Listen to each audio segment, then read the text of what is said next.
సమంత మళ్ళీ ప్రేమలో పడ్డారా? విడాకుల తర్వాత హైదరాబాద్ వదిలేయడానికి, ముంబైలో ఉండడానికి కారణం అదేనా? కెరీర్ తో పాటు పర్సనల్ లైఫ్ ను కూడా అక్కడే సెట్ చేసుకుంటున్నారా?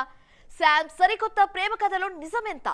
ఒకవేళ నిజంగానే ప్రేమలో పడితే ఆ పర్సన్ ఎవరు? రెండో పెళ్లి అనే వార్త ఎందుకింత ట్రెండ్ అవుతుంది?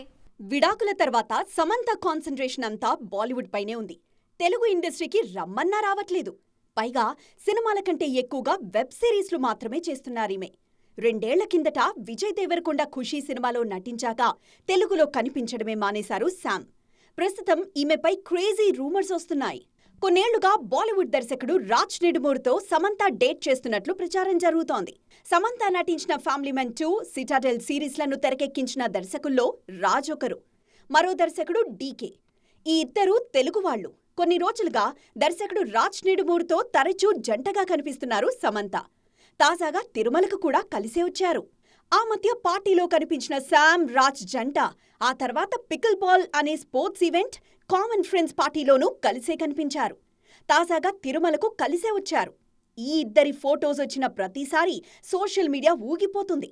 ప్రస్తుతం శామ్ నటిస్తున్న రక్త్ బ్రహ్మాండ్ తెరకెక్కిస్తున్నది రాజ్ డీకే ద్వయమే. ఇదంతా చూస్తుంటే సమంత త్వరలోనే గుడ్ న్యూస్ చెప్పేలా ఉన్నారు.